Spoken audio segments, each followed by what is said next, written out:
Welcome everyone to the Abington Conservation Commission meeting. The date is December 10th, 2024, and it is 6:32 p.m.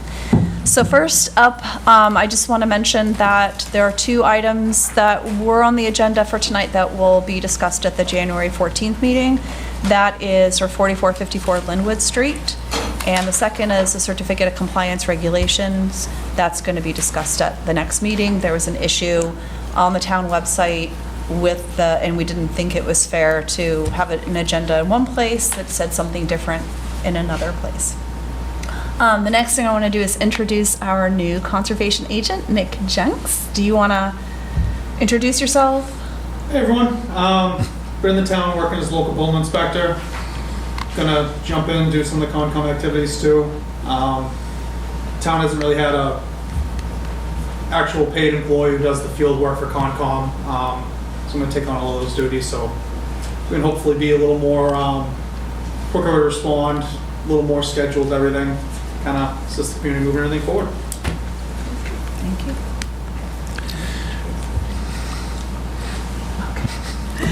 All right. Okay, first up on the agenda with SC 084560, request for certificate of compliance located at 48 Lincoln Street.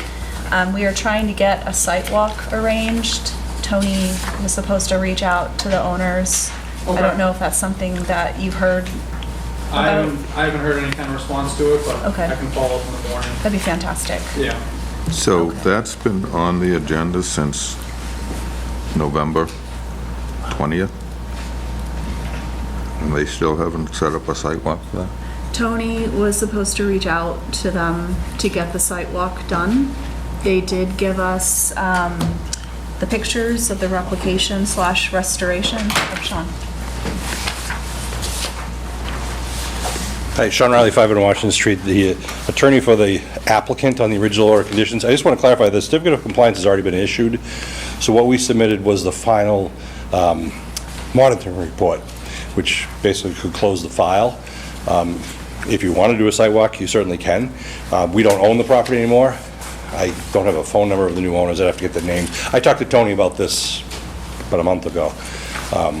So we've issued a certificate of compliance, and all you did was send in I the, thought it was a partial certificate. No, I think it was, I mean, I have it here, it's recorded. It's complete certification. This was the one, I think, in hindsight, you wanted to do a partial and say ongoing conditions, but it does have, it is a complete with ongoing conditions. So the certificate's been issued, but we were still obligated to file the reports. Okay. So we filed the reports and said, I think this is the end of, Okay. to close this file. So I think, so there's no action by us required?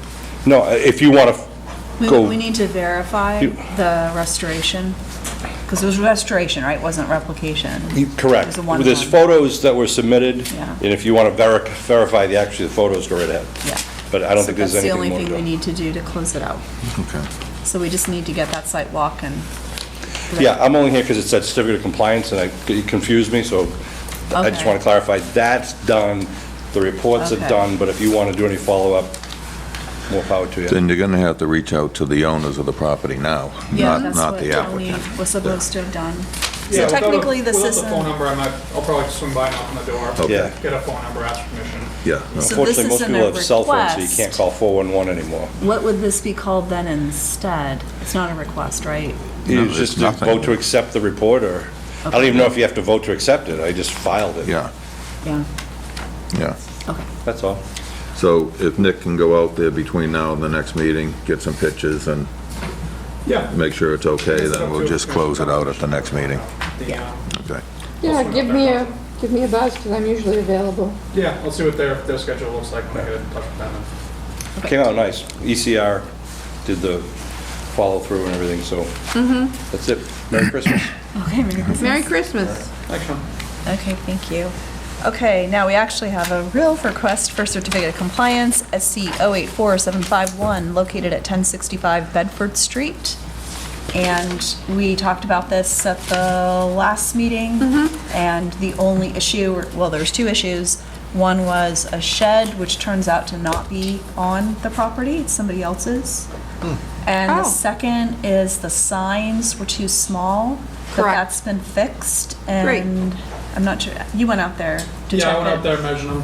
They're actually the exact same signs that we saw at 75 block. Right. 8.5 by 11, so Yeah, good to go.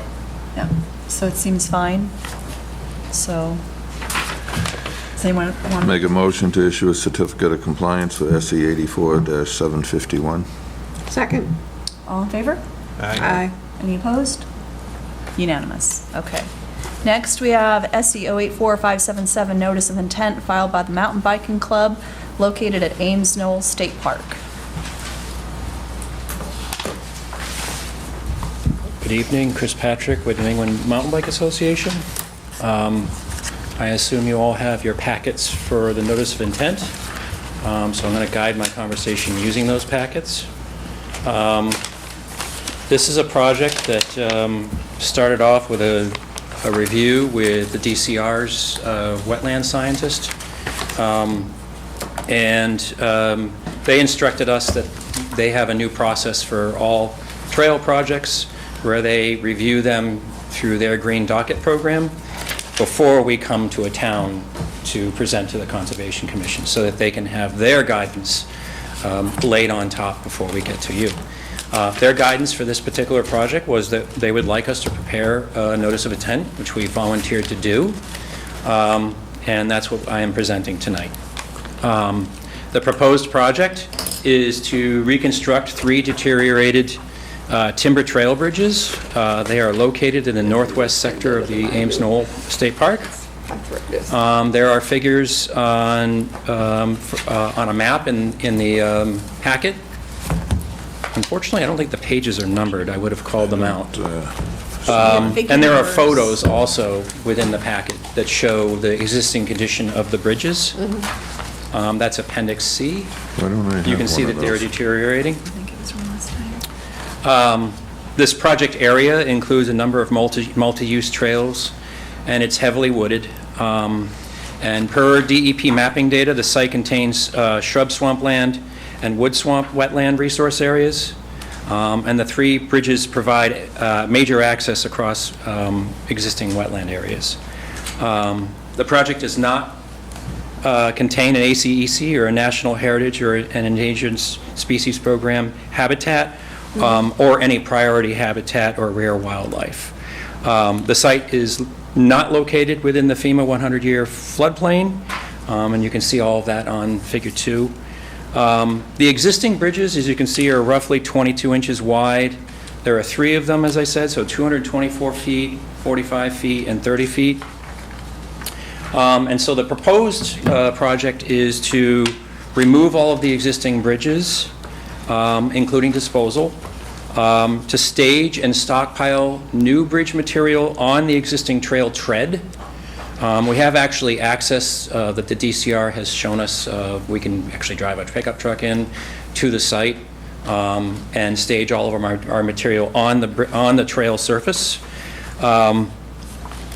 The proposed project is 4x6 footings with 4x6 stringers and 2x8 decking. It's a really heavy-duty bridge build.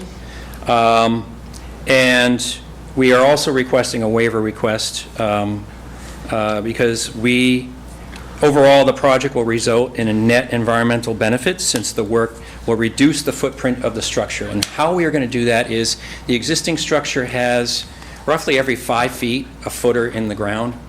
Our new bridges are going to be 12-foot sections with 2 footers on either end, so we reduce the number of footings but have the same length of bridge. It's going to be elevated a little bit taller, so I think the existing bridge, as you can see in the pictures, is roughly 6 to 8 inches off of the forest floor, and it's going to be roughly 12 inches of the new construction. So 4x6, 4x6 decking. And we are going to be using some of the existing rock on the site for a couple of the footings where they sit in water. And all of this has been reviewed with the DCR, and we are here tonight for your review of this project. Any questions, I'll take. So how wide was it going to be again, compared to how The it is existing, now? the proposed bridge, I believe, is 3 feet. Let me look at I'm pretty sure that's our plan. There's a diagram on the, It's like 4x6, 2x6 decking, so it's 6 feet. We're actually going to upgrade the decking to 2x8. Oh, 2x8. It's going to be thicker. It's gonna be thicker. Yep. Is it gonna be wider? It's going to be 3 feet wide. Okay. And what is it now? 22 inches, under 2 feet. Okay, so it's under, so it'll be wider. This particular bridge has a line of sight from end to end, so you can see other users on it. You'll be able to step off and let somebody by. This is by the way, this is a standard bridge width that we build in DCR properties all over southeastern Massachusetts. We've only built one wider at a place where it had accessible mountain bike, so mountain bikers that are in a tricycle pedaling with their arms or with an electric assistant arms. So that was a 4-foot wide bridge, but every other bridge that we've built, Blue Hills, Freetown State Forest, F. Gilbert Hills State Forest, all of these, Borderland State Park, we've been building them 3 feet wide. Similar construction, 4x6 stringers, 4x6 footings. Because looking at it now, it looks so narrow. It is. And I know tires are narrow too, that you can go over it, but I'm just thinking of, I think some of the mountain bikers will be probably like, why'd you make it wider? But yes. Yeah, okay. It's appropriate to make it wider because we're raising it up another 5 to 6 inches, so it'll be safe. There's no new bridging going in where there isn't currently a bridge? Like, we're literally only replacing existing bridge? It's a right? like-for-like replacement. I Okay. believe on the end in the proposal, you'll see where we extended it because the water has been filling into an area. Okay. But that's just sort of accommodates that wet area.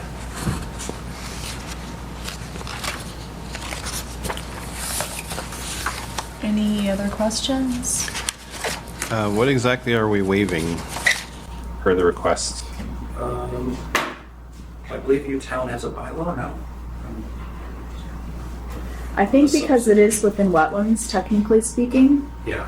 so there's really, the question I guess would be if you have, because you're putting stuff in the ground, would you do make them do a restoration somewhere, a replication? Yeah, but I think Yeah. where he's pointed out that the This is less. supports are gonna be less than It'll what be you less. currently have. This is a puncheon style boardwalk system, so we don't actually penetrate the ground. The footings sit on top of the surface. Oh, okay. Yep. So it's less impact and. Which is why we use the heavy material that we use, so that the bridge doesn't move. Once we get Exactly. it down, it's heavy material.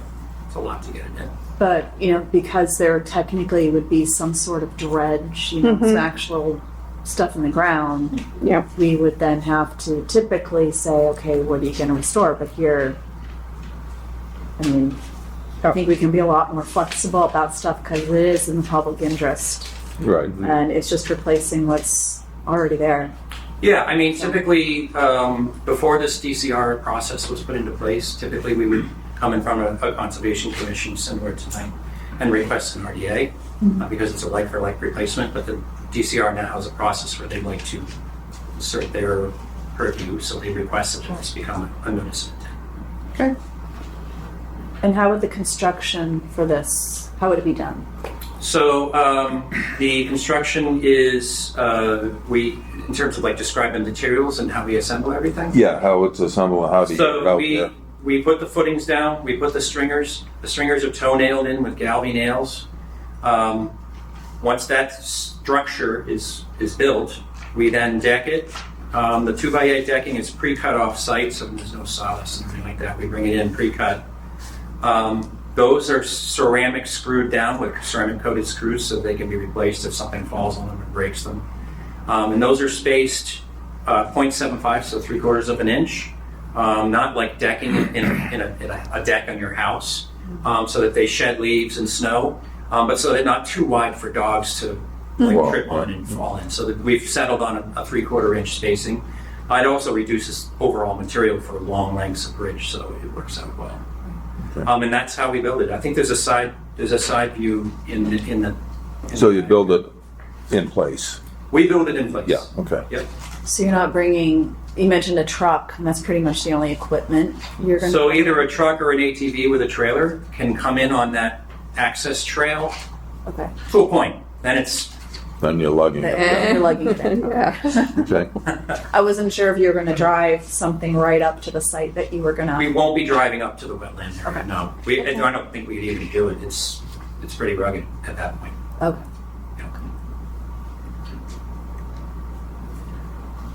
Any other questions from the board? No, I just want to say that with the mountain biking club, they've done a very good job with maintaining the trails and what's been existing out there, so I'm pretty happy with your presentation. There's a couple of very active volunteers in there that ride around with handsaws and keep the trails clear. Yeah. So, They take a lot of ownership and pride in the park, yeah. Appreciate that. Open it up to the public. Any public comments? Bringing it back to the board. I don't think it requires a site visit. no, No. no. So I would make a motion to approve SE 084577. what she said. Yep. Second. All in favor? Aye. Anyone opposed? No. Unanimous. Thank you. Thank you. Thank you. Good luck. Thank you very much. I'll do site ride and stuff. Will you? Yeah. So, how is it this one?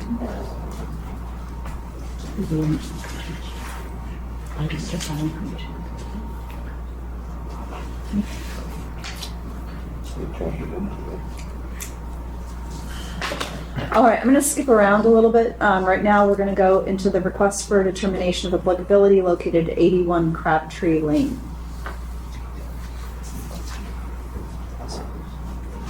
Hey, would you like to give our podium? Do you need me to? Yeah, sure.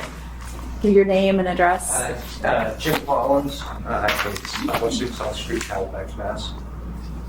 And we're looking to build a pool at 81 Crabtree Lane. Due to the wetland constraints and stuff, we have to come see you. It's gonna be tight right up against 10 feet off the house on the garage side, as indicated on the plans. Didn't get the plans. I just got the RDA. Did anybody get the plans? I don't I have. don't have any plans.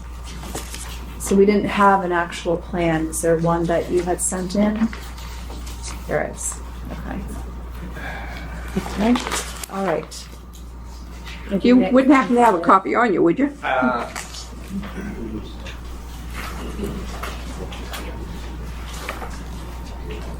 Not good. Not in the packet. And you turned it into the office? It all got uploaded on the, and then I met with Tony twice, because you guys didn't have a So it was meeting. sent We have electronically. that, but we don't have the actual. There was a plan. plot plan. There was a plot. Yeah. This one from the with addition? the pool. Yeah, that looks like it. Is your Sarah Strong on the back there? Correct. Yeah, some of that.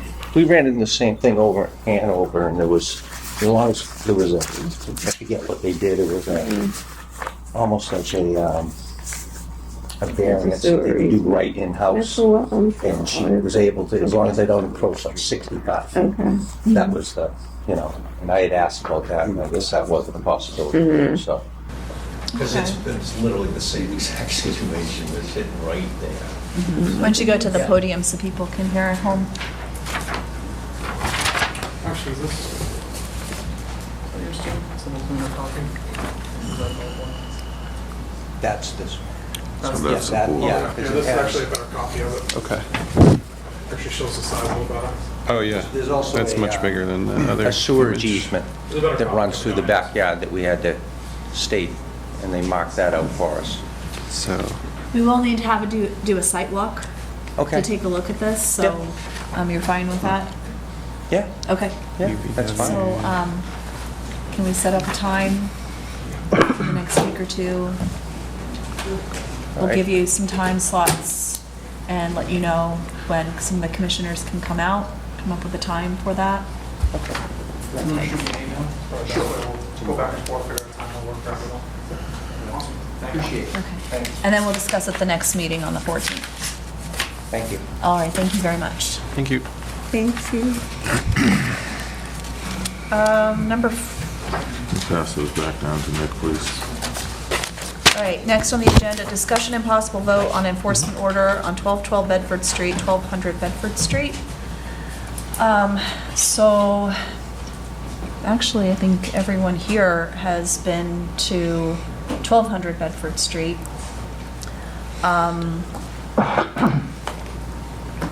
We went out, well, Justin, you weren't here for that. What we did was we went out with Mr. Grady and Mr. McPhail, who owns 1200 Bedford Street.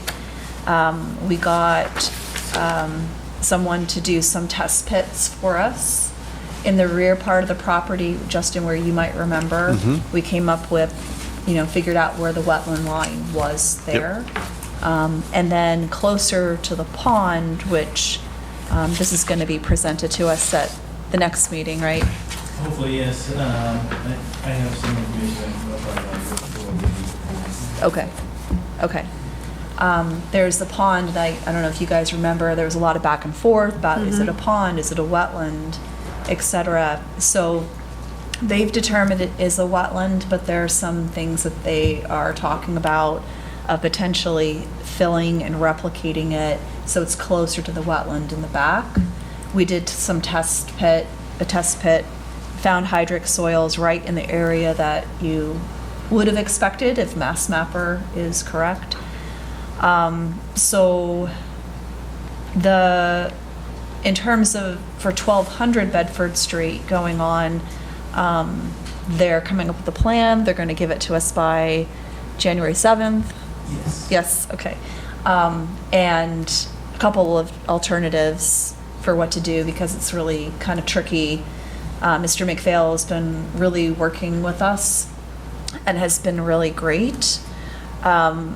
His counsel told me he had recommended filing an NOI, but that would have cost him, just from the town fees alone, about $2,000 overall.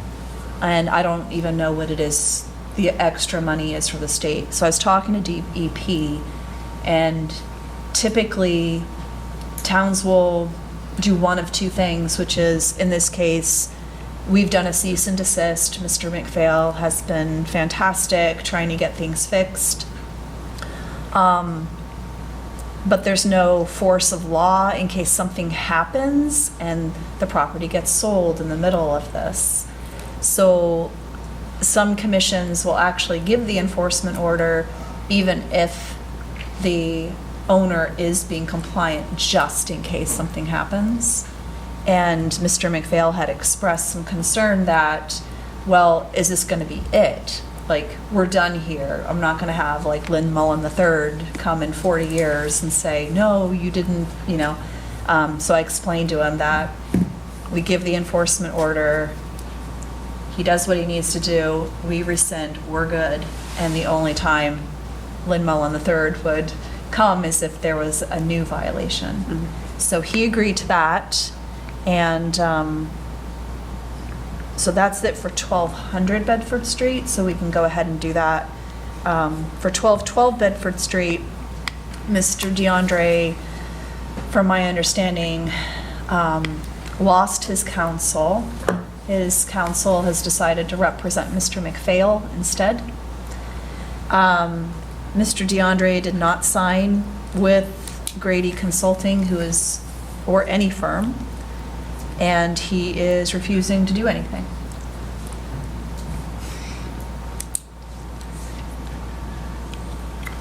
So can someone explain the whole pipe situation again for everyone? That supposedly is causing the backup in their yard. Is that correct? Yes. Okay, so That's what's... part of it. Part of it is also the fill. There's 5 feet of fill that was brought in. The Reeds are here tonight. Do you want to get up to the podium and explain a little bit? Ryan, Elizabeth Reed, 26 Highland Road. First of all, there is no pipe coming from Mr. DeAndre's property over to the, if you want to call it a pond or a retention ditch or whatever. With the Jersey Barrier Dam the way it is, there is no way for the water to leave. So Well, He the filled Jersey in, barriers are up quite a bit higher than the low point behind yes, your yard. but the water builds up all the way to this far from the top of the Jersey barriers. It can't get past them. The Damming. water used to go to the retention ditch, pond, whatever you want to call it, because now there's 5 feet of fill there, at least. So It's damming and blocking the water. It can't get to that. there's no way Where that it water used is to going to get past there. There is no, Mr. McVeigh did put he didn't put a pipe. He replaced a 6-inch clay pipe. If you look into the paperwork, Behind our property. they Not in that replaced corner. Right. what was a clay pipe to a 12-inch pipe. That only takes care of half of the water, let's say. The water comes down and some of it goes into a stream that goes into the pipe that he put in or replaced with a clay pipe. The other water goes down the stone wall, which is basically our property line, and gets stuck where Mr. DeAndre has built a Jersey barrier wall. When did he do the 5 feet of fill and put the Jersey barriers in? 11 years ago. 11 years. Yeah, when Len and I were out there and we walked your property with We you. let the current part, the Conservation Board know all about this at Right. that time. Right. So, I mean, when we were out there, I mean, the Jersey barriers are two stacked, right? And on the other side of it, he's got it all filled in and leveled as a parking area. No, I know that. This- So- I just- It just put your wellhead underwater. Yeah. Yes. There's a So- picture in the files that shows Mr. Reed standing back in 2014, I think. And you can see how high Yeah, there it could be is as from much as his 5 feet of property. water there. Somebody could, a kid could drown in the pool, So it's my understanding the town is working on correcting some of the drains coming from Summit Road that's going in there. No matter what you do, the water Let me comes finish, down okay? through the Let me- woods, okay? I understand that. It's not gonna, no matter what you do, we live on a hill. We're at the bottom of the hill. It's wetlands, the water comes down and goes into that area. It's an intermittent stream that the stone wall runs down. Doesn't matter what drains, there's a Highland Road that's there, that's draining into it. There's the hill itself that is basically the woods behind people's houses. There's no way that any drainage is gonna stop the water. So I'm just confused, as I understand he did the fill back there and stuff. So if you're saying he put 5 feet of fill back there, where was the water going before that? You'd still When be it was- 5 feet of, you'd still be that 5-foot level on Route 18 because it's flat now. It was going into the retention ditch that's there, that used to be twice the size. He filled it in. Pond by the building. What Mr. McVeigh, what you were saying about the drilling holes and checking, that pond, if you look at the map of 10, 15 years ago, used to be twice the size. So this brings me Water to my used to point. go into that pond, naturally. I understand that, so let me finish, okay? This goes to my point, is why are we gonna let them fill that pond in and replicate somewhere else? That's only gonna make the problem worse. I don't, That's one of the things that we have to consider. I don't see how you could let anybody fill that pond in. That pond is part of Route 18, part of the state's drainage system. There's a pipe going underneath Route 18 from that retention ditch. So you need a pipe from behind the Jersey No, barrier. we need 5 feet of fill removed. Let me finish, okay? Okay, I'm sorry, All right? but this has been a You've long had your, I time. understand that, but let me finish. We're trying to resolve your problem.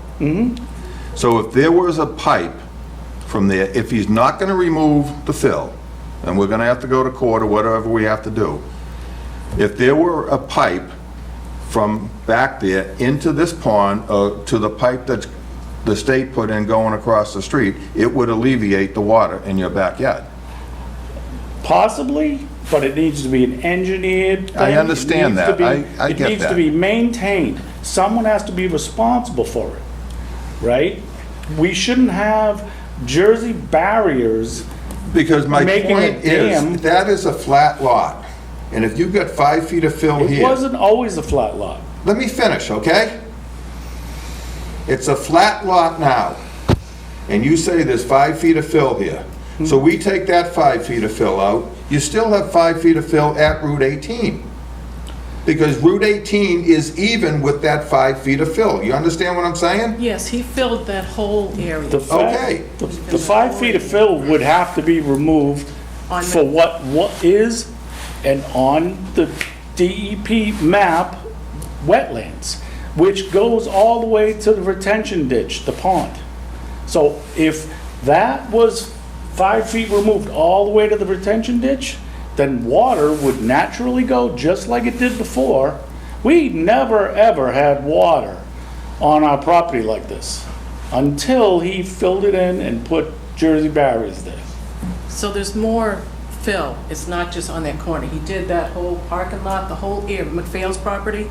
He filled all of that area. There was semi-truck fills full of fill. I would say 40. My point is, there wasn't a 5-foot drop from Route 18 onto this property. No. No, there wasn't. It went into the retention ditch. It went into the retention ditch that was there and is still there. And the only difference is it's half the size it used to be because So it you're was saying filled that, in. you're saying that the pond that was there next to where the daycare center was, we knew it was much larger because you can see it historically over the images that you looked on in Mass Mapper. Now, that must have been the lowest point coming down that hill, and then it goes up to Route 18. Most likely. Once it went into the retention ditch, there's a pipe that goes underneath Route 18 to keep the water flowing. Right. There's a chamber or some pipe that allows it to Yes, flow. I'm Okay. pretty sure that when they came and widened Route 18, they wanted to know why it was smaller than it was on their map. Did they do anything about it? I don't see it, but So what we need It's is cooperation from Mr. DeAndre. And we are not getting it. So, So the question now becomes, what do we do? town council. Town council? Can we fine fining? him? We can fine.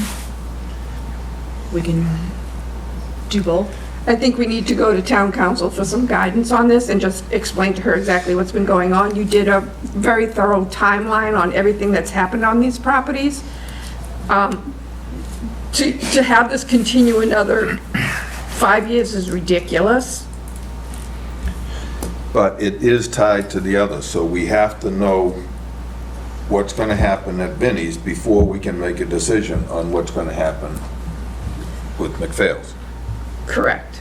Because that was one of the things that I was discussing with Mr. Grady about is if you're gonna go down in one area and dig down 7 feet so you can plant to get that hydric soil, then it's gonna go back up to Vinnie's, right? It was gonna be like this, and Yeah. then that's gonna cause an issue. Right. So, So it has to be done together or a large pipe coming from behind the Jersey barriers on McPhail's property into that with the pipe going across Route 18, which I understand. According to McPhail, I thought he said the state put another pipe in. no, there was a replacement of a pipe. Mr. McVale put a pipe, replaced a pipe on his own property. That's directly behind. You're talking two different things. There's a pipe that's on Mr. McVale's property that he replaced. If you look at the map, it shows a clay pipe that was there. Where?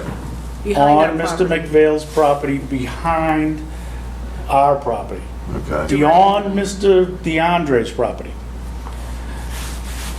Then, And that pipe goes into this so-called detention pond? yes, I'm pretty sure the highway department and then the state wanted to know where this pipe came from when they widened Route 18.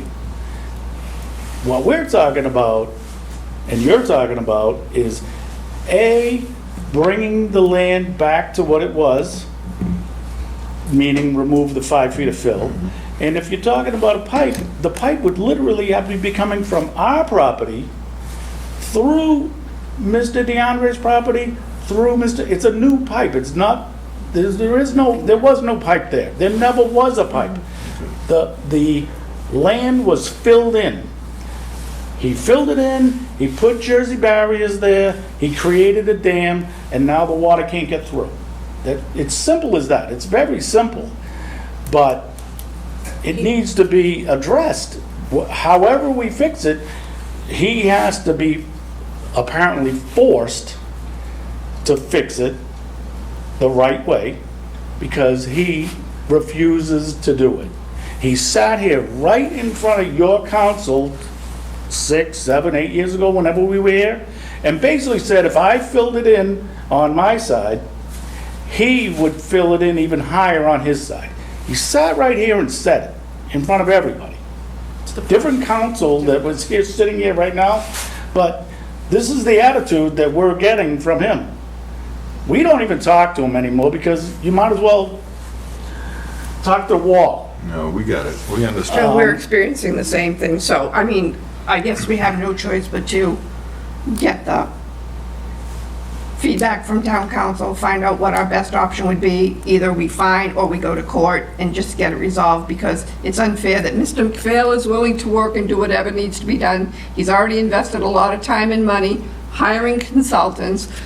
The Reeds here have been suffering with this for over 11 years. It's out of control. No, I agree, but my point is, we really can't go forward with that until we know what's happening here. Correct, and I agree with you on that. Yeah.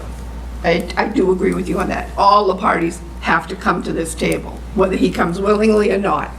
Yeah, but we agree with you too. It involves Mr. McVale's property, Yeah. because in order for, even if it was, either the, Phil would have to be removed on Mr. McVale's property also, which Mr. DeAndre filled in all of that when he did this work. Or a pipe would have to go through, all the way through Mr. McVale's property also, and I realize that he is willing. Unfortunately, the other person is not. Correct. So, yes, it does involve both parties. And our party, we need this resolved and resolved properly, you know. Once and for all. Talk to Scott tomorrow. I'll talk to the town manager tomorrow, Okay. and we'll get in touch with the town council and see what our next move is. Yep. And I'm not arguing with you, but everything is tied together. Yes. And we can't fix that problem without fixing your problem. And we 100% agree. Yeah. We agree with you 100%. We might be arguing a little bit only because It's frustrating, it's I get been that. a long time. I get My that. property, I could show you pictures for years and years and years now of flooding on my property. Oh, we saw it firsthand when we were out Right, there. but this is not like 1 year. This has No. been going on the whole entire time. And, It's an intermittent stream that has been blocked. yeah, It's not, even tomorrow, it won't be an intermittent stream because we're in a drought, yeah, right? critical, yeah. But by February, if it snows and rains, it will be again. And we'll be If we back get here an with more inch of rain pictures. tonight, you'll have water. Yeah. So, I agree with you, but I don't because I think it's so dry out there. The ground absorbs before it gets there. I just wanted to notate that before all the fill, there was woods there, wetlands. He cut all of that down. On McPhail's property, his whole parking lot was all wooded before. He cut it all down. So he just continued, and when he got to our property, that's when we spoke up. Okay. I think it's also worth noting that, as I recall, we went, or years ago, it went to town council, and the decision at that point was not to pursue, but I think it seems a little more urgent at this It's weird point. because when you go through, I was going through the documents and creating a timeline, there was a point where the commission voted to go to town council, Yeah, and because they wanted him to file an NOI, yeah. and it went to town council, and then the very next document in the timeline that I found was, here's an RDA application, and he went and got the wetlands delineated. So there's nothing in the file that says like what happened in between that time. So I don't know what town council did. He's Okay. lost 2 lawyers so far. Yep. But we have an enforcement order. We have an enforcement order which he has violated once, actually several times. And So if we find him and he doesn't pay, what's the And recourse? eventually there would be a lien put on the property. Okay. And when the property was sold, we would get our money. Okay. Because he's not gonna pay a fine. Right. All right, I'll talk to the town manager tomorrow and see what we can do from there. All right? so you want to have a vote on that? No, we don't need a vote on it. Thank you, Mr. and Mrs. Reed. Thank you. We do need to have a vote on the enforcement order for 1200 Bedford Street, just to make that official. Why, we didn't do that before? We did not. We just did a cease and desist, and he was working with us. Oh. But to have clear paperwork in the file, we should have this. I told him that we could put a smiley face on it when we sent it. He said, please don't send it certified, and I mean, he's doing everything he possibly can to help. Okay. Absolutely. This is just paperwork. Right. So Lynn Mullen III comes in 40 years and Right. goes, oh, okay, So I'll make a motion to vote for an enforcement order. okay. Second. All in favor? Aye. With a smiley face, of course. With a smiley face. I'll give this to you, So I'll Nick. draft it, yeah. Smiley face. It just so that we can get, Yeah, I mean, Yeah. when you open up something like this, it's a little scary, and I told It him is. I understand that, and that's who his But it's request. actually better for him doing it this way. Exactly. Yeah, NOI would have cost him thousands of dollars. so. Yeah. And the other thing is that you get an order of conditions goes on your deed. So he sells the property and it's right there. With an enforcement order, there's no such thing. Okay. Okay. All right, that's taken care of. Discussion on ANRAD is located on Zero Shaw Avenue. Got an email today from Brad Finuff about that. They have a plan. We'll discuss that at the next meeting, January? January 14th. All right. Notice of intent, sorry, let me go back. We just got the SEO number today. For SEO 840578, notice of intent filed by Chris O'Neill to construct a detached accessory structure with barn doors and new driveway located at 70 Dion Circle. What was that DEP number? It's SEO 840578. Thank you. Sure.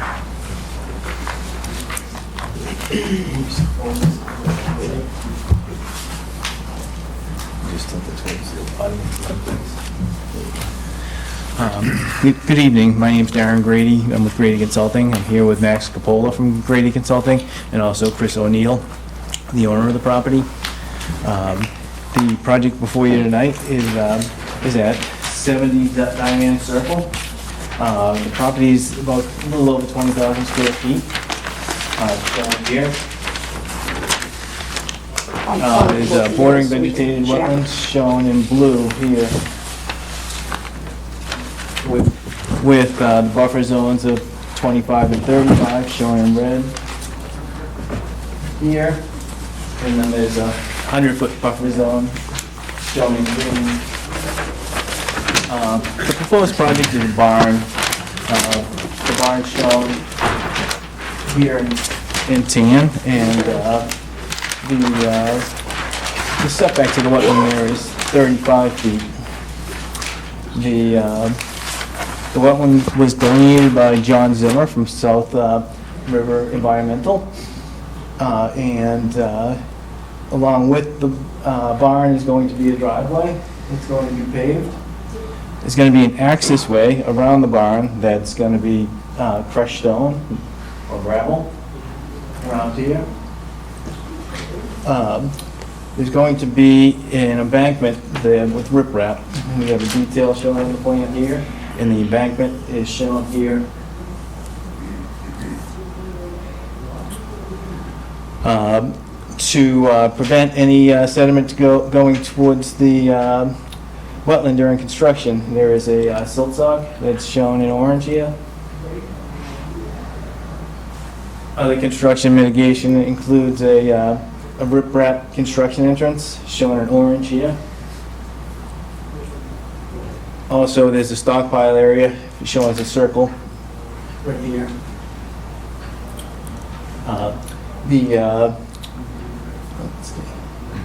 There's also a planting plan that was submitted with this. Could you turn that around, please? So the planting plan is a New England roadside mix that's going to be here, and then in green from here along the bottom of the slope is going to be a wetland mix. And again, everything here is going to be pervious gravel or crushed stone with riprap that's going to stabilize that slope. We are proposing conservation posts. They're showing green here. And if you have any questions, I'd be happy to answer them. How many trees are gonna be removed for that garage? So we did stake out the project, and I don't know, did we submit that plan? Can you turn it on? Yeah, that's right. It's on the other side.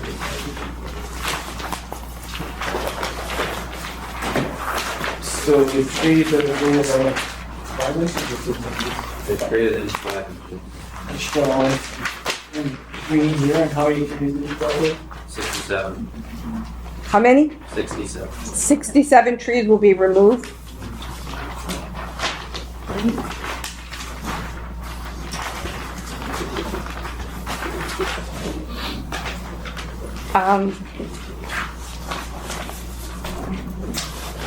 Our regulations state for every tree over 5 inches in diameter needs to be replaced.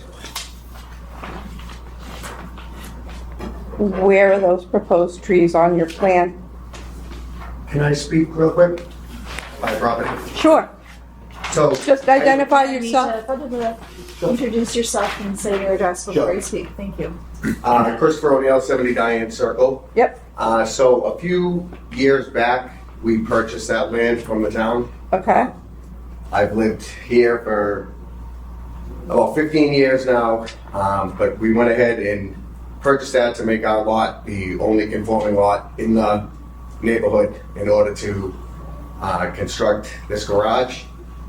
I'm not a builder. I can't, this is all coming out of, family savings. Sure. So I'm already into this for $5,000 worth of, with Grady and with pulling NOIs.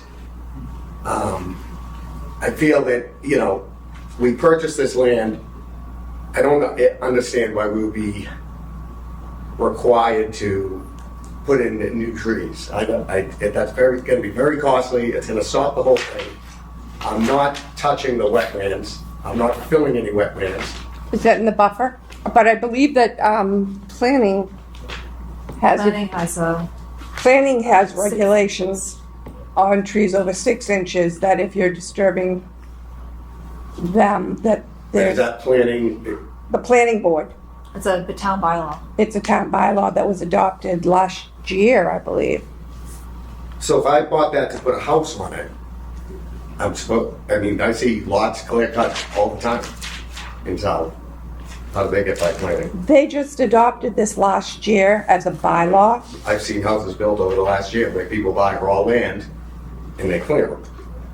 If they were built in the last year, the plans might have been approved years ago. That's what we've seen with some. But is this a town thing or a state thing? It's a town bylaw. Okay. But, And is okay, it for residential? I believe it, and it goes by the amount of land that's being affected. But regardless, we have a regulation that's 5 inches. That was adopted in 2022. Almost 2 years ago. Okay, but as a resident of the town, is that doing anything to protect wetlands, or is that just an added expense to a It's for homeowner? the buffer system, the buffer zone within the wetlands, okay? So in other words, you have a wetland area. The state requires a 100-foot buffer. Yep. In our regulations, for a single-family home, we have a 25-foot no disturb and a 35-foot Which I'm sticking to. no build. Okay, so when you affect anything in that area, Within the 100 feet within that 100 feet, and within the wetland. That's where our jurisdiction comes into play. Correct. Anything outside the 100 feet is not for, if it's just a wetland, not a river, that's not our jurisdiction. But anything within the 100 feet and the wetland is under our jurisdiction. So you might have seen properties that had no wetlands whatsoever and never came before us because they didn't need to. We would have to look at the specifics of every home that you're mentioning. right. So you're telling me, in this town, over the next few years, I'm not gonna see any lots within 100 feet of wetland get clear cut and replaced? Again, we have for residential, single-family home, not a development setbacks are different. Well, they can cut whatever they want, because it's for No, there's a profit. 35 and a 55. I mean, a 35 and a 50. I think he's talking about I'm just saying, it's Oh, very you're talking about unfair the to a trees. resident of this town. I've been a So- resident for 20 years. So of how this many town. trees would he have to replant if he's taken down, what, 63? I've already gone, you're above the Massachusetts regulations. It's like, sometimes you do things just to do them. And it's very frustrating, and I already ran into trouble with another project with trying to do it, because somebody didn't like the way it looked. I'm a good resident of this town, ponying up close to almost $20,000 in taxes every year. I buy this from the town with the idea of doing this. It was wasteland that you guys wouldn't have got a penny for. I give you $20,000 for this extra piece of land just to do this one thing, and now I'm going to have to plant another forest. And it's not hurting the wetlands. We're talking about a puddle with Bud Light cans in it. It's not hurting anything. And I will say, this is also the person that sold the land at the end of Orchard Back to Lane conservation, because I got to the stopped. Conservation Commission. So we have the complete connector now from here to Rockland. I was unaware of our bylaw. I'm new to the board in this, and I gotta tell you, it's ridiculous to put that many trees back in this spot. What? Could leave them all there. So one of the other things is that this berm, is that how you call it? That you guys are proposing? The riprap? The riprap and everything. It's in the, It's within the 35 foot. Yeah, you're in the no-build zone. And it's a impermeable surface, right? No, it's pervious. It's pervious? Okay, but it's a structure. It's more of a stabilization method. So my thought is, in terms of where it's located, is it possible to move that so it's farther away? so Does it have to be in this section? Can it be moved so it's farther away from the wetlands? And then you don't have to deal with a lot of some of these issues right here. So in other words, looking at this plan, the existing house and garage, this proposed barn is going to be 41 feet away? Could it be 31 feet away, so you're completely out of this area? We're changing to where the driveway's going to have to be able to turn. It'll be tight. We already changed the structure and cut a corner out to try to get away from it. I'm not understanding, turning for a car? Yeah, so it's, So you have a 41 width from the existing house to the proposed barn. correct. So if you reduced it to 31 feet away from the existing house, you couldn't bring a car in there I don't know what the standard turn radius is, but for a car? I'm I just don't know. thinking of driving my car in my garage. So this, back to this riprap, is that what you're doing? I don't know anything about it. Yeah, so, yep. Why not just do, what's the slope there? 46, 47 degrees. 20 foot. Can't you stabilize that slope with grass? It's a one, this slope's 1.5 to 1. It wouldn't hold grass. There is plantings between the stone as far as the grass seeds. Right, yeah. So what kind of, Ask about that too. yeah, I'll stop. How does that work? Because you have plantings, and then underneath it you have, what was that? 12 Geotextile. inches of gravel, and then there was some impermeable, is it geotextile? So how does it work for the plants? I assume that they're there to stabilize it. It couldn't get its root system down beneath that, right? They can't get the root system down beneath that. Okay. We've used this a lot in a lot of different applications, and successfully. I can give you some photos or something if you'd like. Yeah, what kind of plants are used? Right now, we have the New England mix over that. Yeah, so it's a grass. Oh, it's a grass, it's not like, It's not like any type of trees or anything. No, you wouldn't want that on the riprap because that would destabilize it. So you want small plantings. And you can mix those up, but nothing with a huge root system that's going to move the riprap. so it's never a situation where you have it set and your hope is that as the plants establish and hold on to that area, then you can start moving out rocks and stuff like that? The rocks would stay.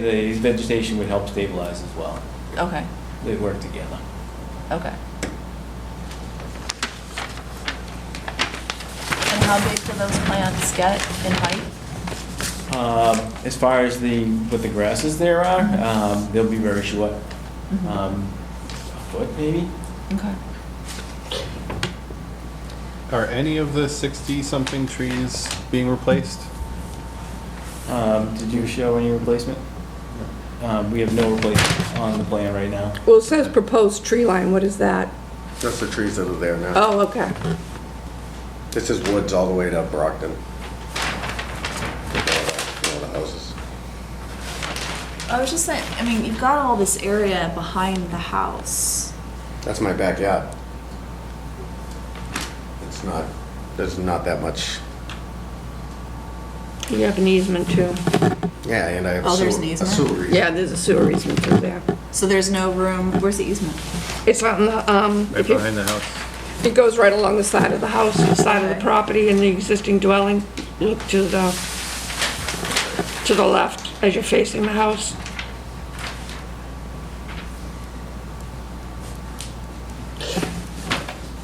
You know, a lot of the problems would be, I understand you need 41 feet, but if it was 31 feet, we would be totally out of all the zones.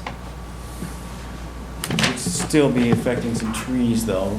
So if you pull the 10 feet with the If you pulled it 10 feet closer to the house, you'd be out of the 35 no build, and you wouldn't have to worry about, There's a number of trees you wouldn't have to cut down. right, so, I mean, you know, to say that, All these.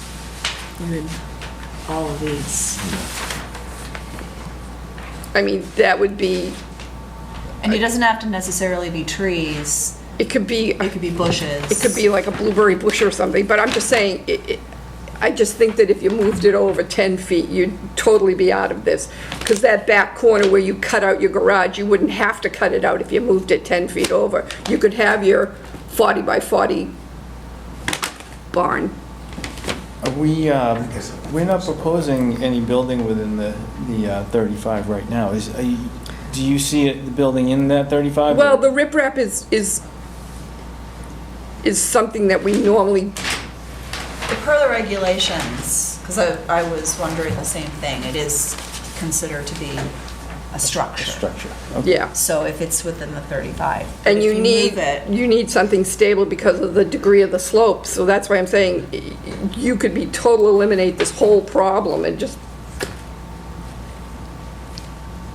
you know, maybe instead of coming in and turning in, you could just have the door facing the drive-in. I don't know. I'm just trying to think of things that No, will and I want to work with eliminate. you, and I don't mean to be Yeah. short with you guys. Yeah, I'm not- frustrated from before, and it's probably not fair, I'm sorry. Yeah, I'm just trying to find solutions to the Yep. problem. And I I'm want to, not, I'll work with you, yeah. you know, So if we moved it 10 feet closer, there's a So- lot of trees in the front here that you could leave. Yeah.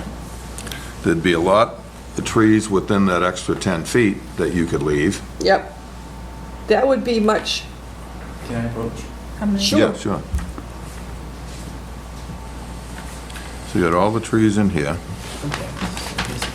Leave them there. That way, so Move this over 10 feet, so you That's all leave water all these problems. trees here. That's gotta be, how many?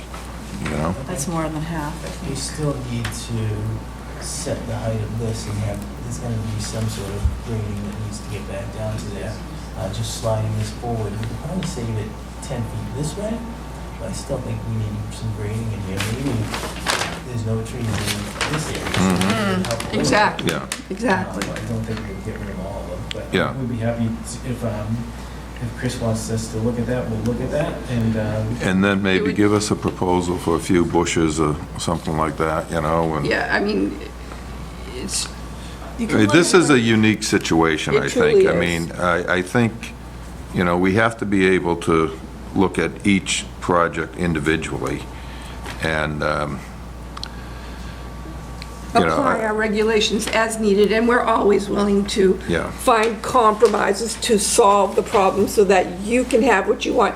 Yes, you are a homeowner, yes, you pay taxes, but unfortunately, there is a wetland there, and they do have state guidelines that we have to follow, as well as town Right, regulations.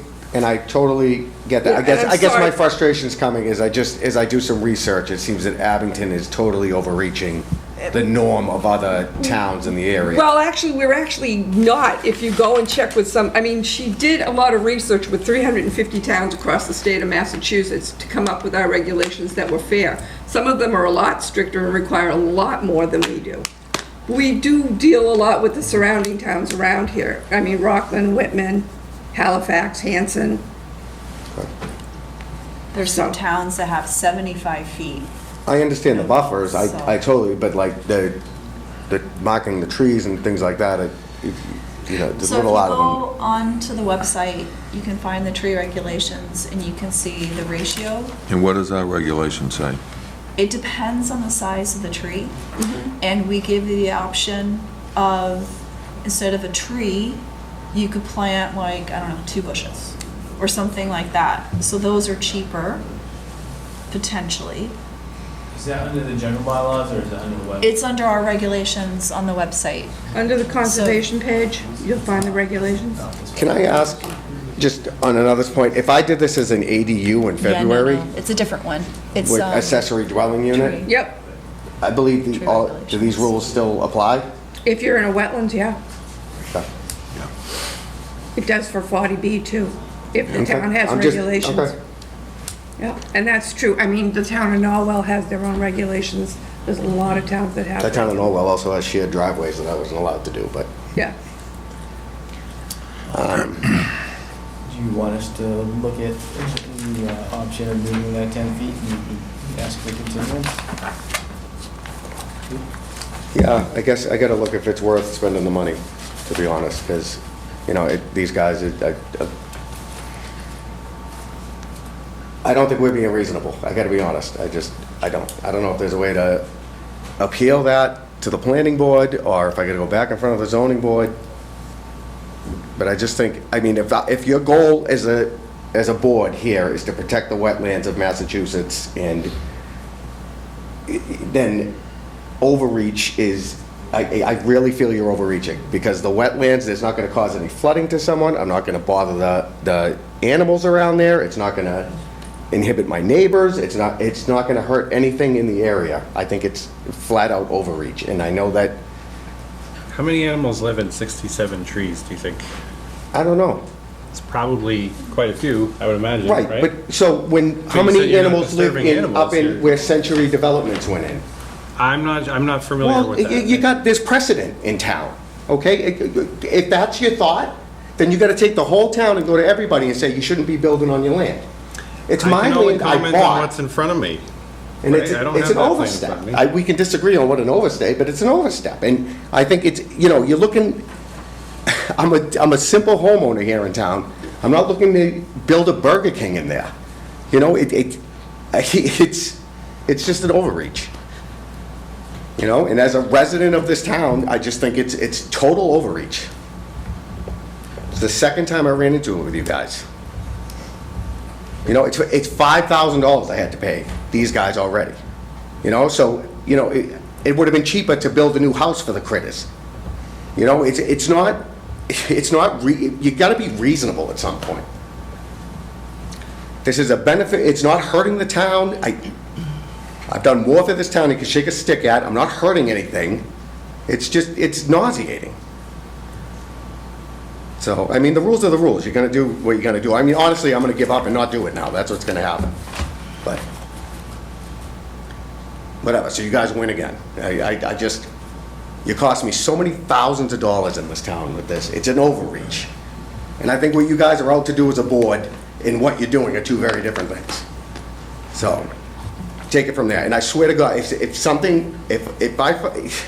I can find any way to sue you guys for this, I'm gonna do it. I can't believe this. So, I guess just chalk it up. Town wins again.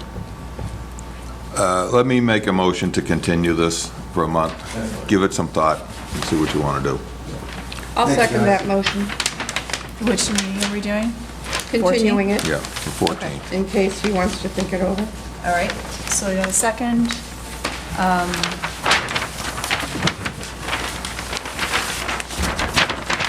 We'll do a vote. I'm sorry, I'm looking. All in favor? Aye. Any opposed? Unanimous. All right. Thank you. All right, next, discussion and possible vote on Hanson Tree located at 823 Randolph Street.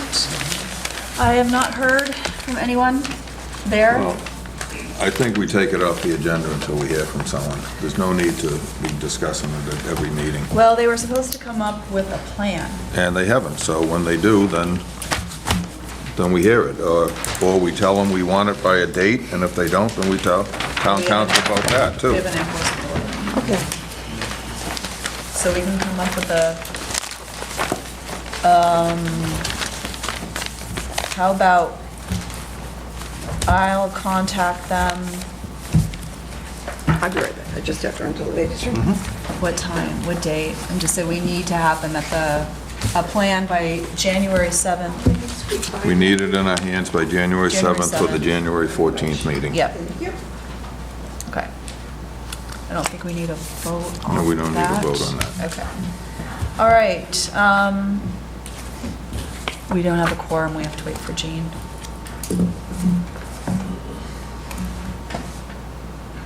So what else are all these people here for?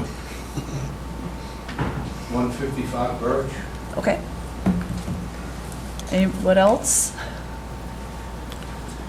Other There's nothing happening on 155 Birch either. Unless they have something they want to report. Okay. Excuse me, is there anything on that potential development at Leland Street? On Linwood Street? Leland, I think? Oh, Leland? On Hunts Pond.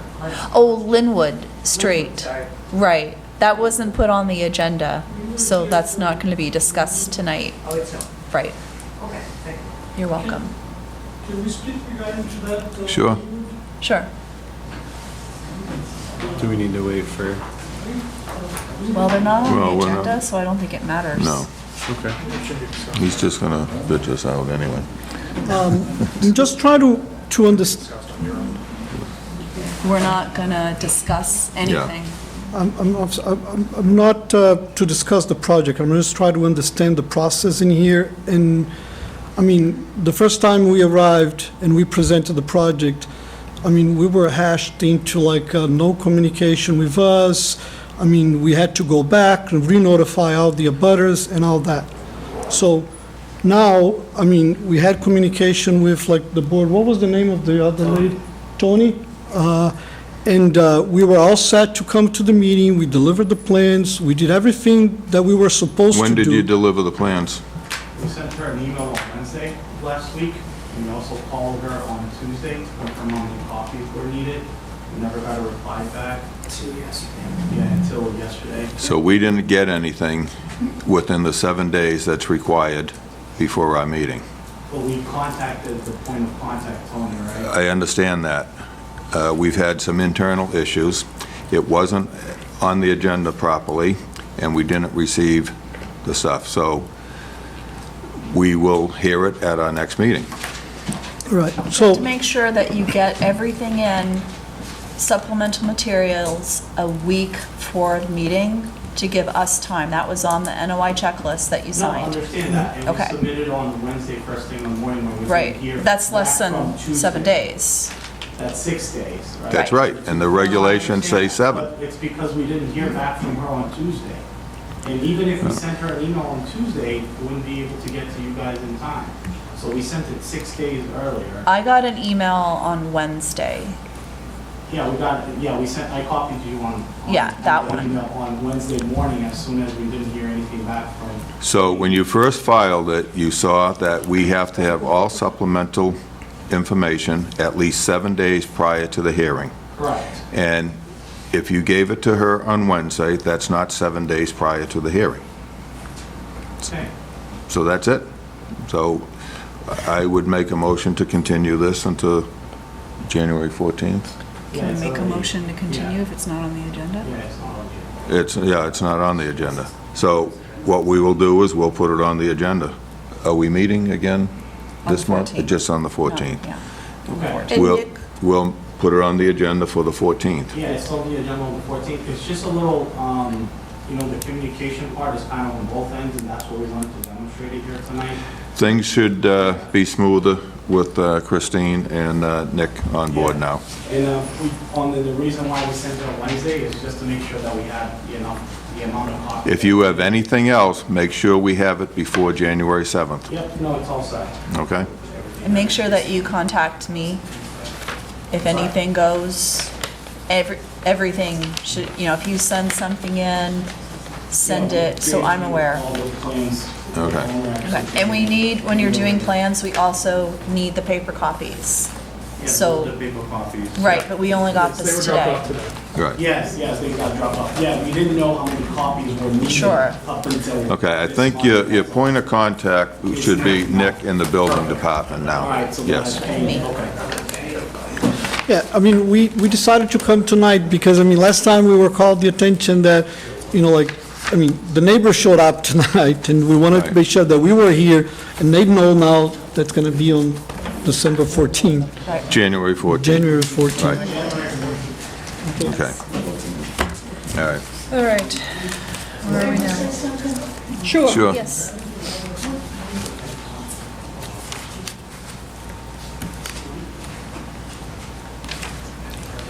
Elizabeth Beth George, 175 Mill Street. I just would like to commend the board for you protecting those trees. I go to Ames Knoll on my walk and do my tree bathing, and I love how you holding to those 65 trees, and there are creatures living in them. Mr. Justin, thank you for bringing that to their attention. Very much. Thank you. See you in January. Okay. Okay. Happy holidays. Happy holidays. Yes, happy holidays. Okay. All right, Let's next up. see what Birch Street, if they have. Birch Street people, yeah. Let's move that. Discussion and possible vote on enforcement order on 155 Birch Street / 19 Charles Street. I have not heard anything other than we have some communication that I just got today that doesn't seem to really involve And us. who are you people? We're just rural residents. Okay, all right. So this is why I don't think all this stuff should constantly be on the agenda, because the neighbors are coming up here and we got nothing new on it. This is like the fourth time. Exactly. This is his MO. Well, he has a right not to file anything, so until he files something, we can't act on it. The last meeting, he said that he had hired a professional and was going to Right. have plans ready. At the town hall, we come up to see the plans and there's no plans. Right. you know. So he's under an enforcement order. Can we have you come up here? Yeah, please, Speak yeah. so that people in the public, because I don't think, they don't see you guys on the video. Yeah. My name's Dan Greeno. I live at 163 Birch Street, and, you know, every time the neighbors show up, he's not here, or he's not ready, or, you know, he doesn't put the plans in, you know? So the situation is, he had asked us to go out, you went out for the No, site. Justin With the two of and I us did. did. Yeah. They went out for the site walk to verify the wetland line, I assume, and now it's up to him to file a notice of intent or whatever he's gonna do. And until he does that, there won't be a hearing on it. At the last meeting, he was saying that he was into, you know, remediating the wetlands, He did- digging it out. He did and say that's he would what- have a plan. That's what he Right. was saying, that he was applying for grants and stuff like that. So, I mean, you need a professional to do this. I mean, he wants to drive an ATV through the woods. I mean, you need core samples. That whole thing was just all filled in on your site walk. I don't know if you were on the Monroe Street side or Kinda the walked Charles through the Street whole- side. The whole thing. We came But you in can through see where they Charles. just backed the trucks up and filled in that wetlands, okay? It was a long time ago. When I was a kid out there, I was watching them dump tar into the wetlands. So that whole thing, you know, is filled. So if we're talking about remediating it, you couldn't build on it. You know, you would have to dig it down to, you know, you couldn't build on it, you couldn't put a slab on it. So you might as well dig it out and see what's there, or do some engineering and figure out where the soil Right. used to come up to. And then that would be, you know, what he has, you know. I think the way it was framed last time was they wanted to get in and clean out all the garbage that's there. There's not really that much out there. I'm gonna disagree there. I was there. There's a lot. There's No, I know, basketball but hoops it was an engine old, parts, and it's huge. There's it was lots an of it. old site, you Yeah. know what I mean? No, I agree. That's I agree, what, but I- you know, it was the railroad was in there, there was Right. coal, I mean, that was, Well, I you think know, there's modern garbage it's not too, a though. virgin, it's not a virgin site. It Yeah. was all filled in over the years, you Yep. know? And that's like a vernal pond, you know what I mean? It fills up. You guys, like we say, it's been a drought. So, I mean, you walk it, and then other times, you know, every 10 years, we get a 100-year storm now, Yeah. you know? We and- did ask them, we were out there to do the site walk because there was a complaint filed that there was cutting of trees out there. Yeah, yeah. Through the wetlands. I saw, when we first got there, a lot of deadfall that they had dragged out of there, and they were cutting a path in Yeah. of shrubberies. I didn't see any major trees except, it looked like There there was Next to one his that house. might have been a couple months. Yeah, it looked like there was a prior. tree that was maybe a couple of months ago cut, and he said it was from the neighbor, and I said, well, I don't see a stump over there, but anyway, we had advised him, do no more work out there, do not take deadfall out of a wetland, because deadfall provides habitat for, Yeah, everything. you know, turtles, amphibians, whatever is out there. So they assured us that they would not. And then I couldn't go any further, and Justin did the rest of the walk, and he said he saw the old dump sites, he saw a lot of modern stuff like basketball hoops thrown in there, and Well, the kids used to play basketball out there. Did That's- they? You That know what I makes mean? sense, On the yeah. old foundation. There For was, 20 I mean, years, there were that's where they- bicycles. There was, I mean, just a lot of Oh, yeah, garbage. yeah. Yeah. but I mean, his objective, he did say, was to clean out the wetlands. However, we told him not to do anything until, Yeah, They have a plan. you know, it has to be done in a certain manner. yeah, professionally. Correct. Yeah, that's all. But thank you. Yep. You're welcome. Thank you, Mr. Grinnell. So when he does file a notice of intent, you will be notified by certified mail. Okay. Yeah, we're just, everybody's been Yeah. coming. Yeah, it's a, You know, it's sometimes it gets frustrating. yeah, That's all. yep. Understood. And just to note, he is under an enforcement order. Yep. So no work can be done. Yeah. And we have not rescinded it, so it's still in effect. Okay, anything else about 155? Only if Only if any of the neighbors observe activity out there in the wetlands, please notify Mr. Jenks here. Okay, thank you very much. Thank you. Thank you. Okay. That was that. Discussion and possible vote on dependable tree located at 837 Randolph Street.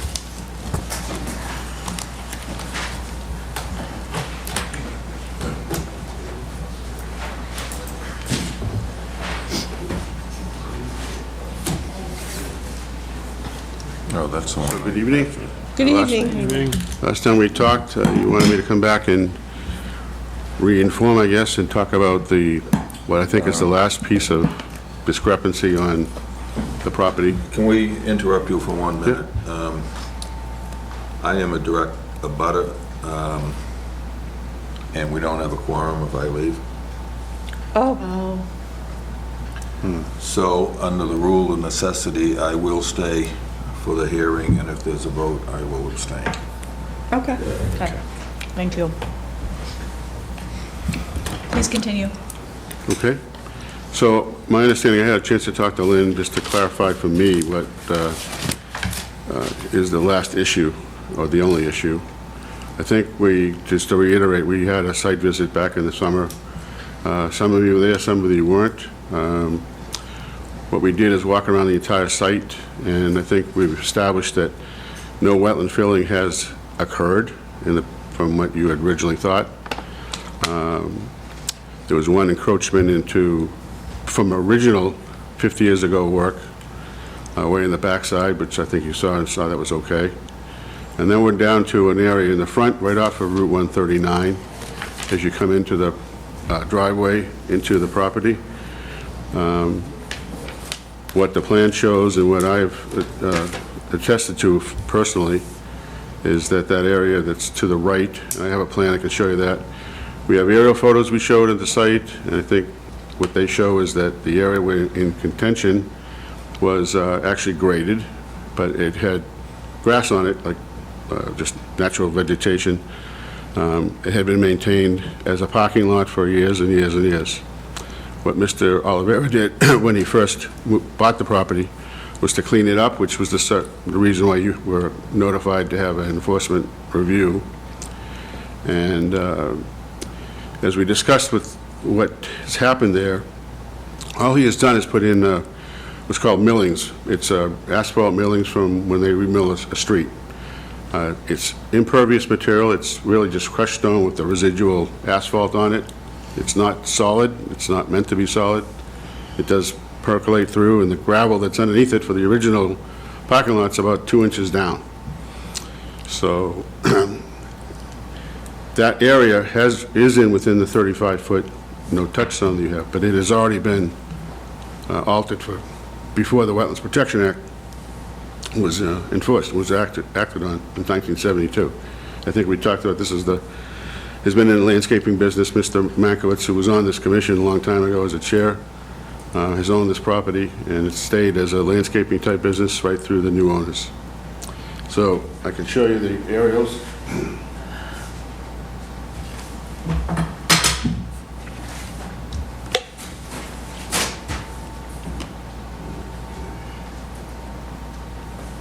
So I'll have one copy of this, but so this is 2024. This is existing.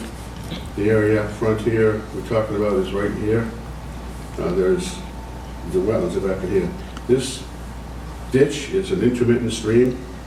This was created by Mr. Mankiewicz from here, which is a drainage easement on Route 139, this little box. It goes all the way through. He ditched all the way back to here, back to here. That was over 50 years ago. You can see the side cast material, if you follow it up, and I think he's maintained it as he had to drain. Actually, I talked to somebody who knows him better than Mr. Mankiewicz. He did this, apparently, because this is the top of a watershed, as we talked about.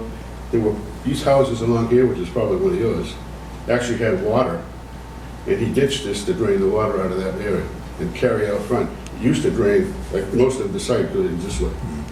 So that's what he did. He actually, and you can see it, he's been doing this for years. And Mr. Oliveira hasn't touched this at all, but at some point debris will build up in there, because it doesn't flow more than 2 or 3 months a year. I'm sure it'll flow tomorrow, though. And again, just for background, the groundwater table here is about 7 or 8 feet below the site. And the wetlands reflect that, because you have a couple of springs over here, and this area here is exactly that level. So basically, he ditched it to cash for that groundwater level and bring it out front. He built this pond a long time ago. So this is 2024, this is back when, in 2022, when Mr. Oliver first purchased it. You can see there's still cars. This is the area we're talking about. The cars are parked, depending on who's there, what kind of work he's doing. And then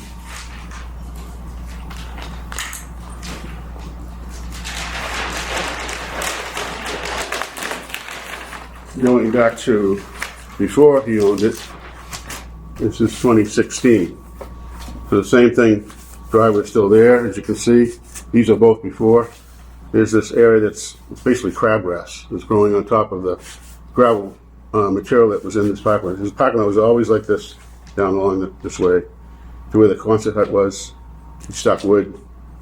These are all the areas we already discussed that were altered a long time before, and Mr. Oliveira is continuing to work in them. So the point here, I think, is just one for discussion. And what I heard is that you were going to enforce the 35-foot no touch, but it had been touched for 50 years. In that particular case, it's not an issue of the no touch. Okay. We're not talking about that. The issue is that we still have jurisdiction over the 100 feet around the intermittent stream. Right. Going over to Google Earth, you do see the grassy strip, right? But they've since paved it or put whatever asphalt was on there. And we had said not to do that. They did it. And under the Wetlands Protection Act, doing that is not an exemption. You can take an impermeable surface and make it into lawn or vegetate it. You can't do the opposite. Oh, they didn't make it. They didn't make it pervious, though. I would disagree with you as far as reprocessed asphalt goes, because we have used reprocessed asphalt ourselves, and if it's left in the sun, it can become as impervious as regular asphalt. And I did go back and I checked from the time that we went out to the dependable tree back on April 7th of 2023 for the complaint, and it wasn't about that. It was about what was going on in the back and to the side. Right. Okay? And I think at that time, the Conservation Commissioner, Alex Leary, spoke with Sal. He was the manager there. And they moved the wood chips, and they were going to put in the silt fence and get all the stumps and the trees that were dumped to the left over by the Quonset hut, down in that ditch area where it had all been pushed. Behind Mrs. McMahon's house, there was an intermittent stream in there. That had to be removed. That was done on, that sidewalk was April 7th. April 11th, we had the COMCOM meeting. Alex Leary identified the wood chip pile in the wetlands, that it needed to be moved. Stumps and trees to the left down the embankment near the intermittent stream must be removed. They cleared land back a year ago in 2022 is what we were told. Sal, the manager, was told to hire a wetland scientist to delineate the wetlands and buffer zone and to do no further work in the wetland area. 4/21, there was a follow-up, no delineation had been done. On May 7th, Alex and Lynn went back to the sidewalk, and they were working on moving the wood and the work out of that area and the mulch. They did install a silt fence, but needed to have it expanded because it didn't correctly go around. They were supposed to have wetlands delineated, waiting for the property owner, meaning Mrs. McMahon. There had been family issues that had delayed them. That's what we were told. On June 13th, 2023, Tony contacted them for an update on delineation. No response. 9/26, conservation meeting.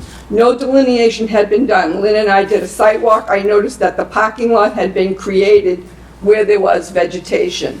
Miscommunications. Christina McMahon was waiting to be heard at this meeting. She came back and she told us she was waiting to hear from the Oliveira LLC was going to split the cost of a wetland scientist to come out. They were leasing part of her land sometime, and some of it was sold to them. She contacted Goldman Consultants, Brian Donahoe. Mr. Wagner Oliveira had been in Brazil for several months. Sal was running the operations. Mrs. McMahon was very upset. They brought in and filled 18 inches of asphalt, filled within 6 feet of the intermittent stream right up to the stone wall her father had created along that intermittent stream and ditch. She was very concerned that part of the wall was buried. Mrs. McMahon wanted the fill removed. She made it clear to them not to disturb that area, but they did. The commission agreed that there should be no further expansion of work, or it would result in an enforcement order. We have never done an enforcement order because they were told this was wrong. And then in April 30th meeting of this year, Mr. Wagner got up and said that yes, they did do it. They thought they could. This was done in 2023. They took out that strip of grass, they made it a parking lot. It wasn't a continuous parking lot from when Mr. Makowitz was there. Mr. Makowitz, they sold the property in 2022 to the Oliveri brothers. This was done in 2023. That was my problem. Okay. So, something, you don't take an impermeable surface, which was whether weeds or whatever, because nature will take over what was once destroyed, and it will recreate what was done. And here we are, talking about it still, and it's been over a year since it was brought to their attention that it should not have happened. And Mr. Wagner got up at the April 30th meeting, I gave the timestamp 2100, where he said, pointed at me and said, she is correct. We can remove it. We can put it back to what it was. We don't need all this parking. We can put it over by the cemetery side. So here we are, and nothing's been done. That is why, that is my problem. And I wanted the rest of the board to look at it, and these are the meeting notes if they want to look at it. And do you remember Mrs. McMahon being upset about what had been done? She was very upset at that She mentioned her meeting. father had planted daffodils over there, and that was at the sidewalk where she was upset. And then she came to the meeting. She did come to the meeting, because she also wanted to stay in here the next case, which was the tree company across the street. Yeah. She wanted to hear both. Yeah. Because she said that intermittent stream runs down and under 139 and goes over to the giant wetland on the opposite side. So, if Mr. Wagner Oliveira said he didn't need that parking, why is the lot still there? Why wasn't it not turned back to what it was prior to?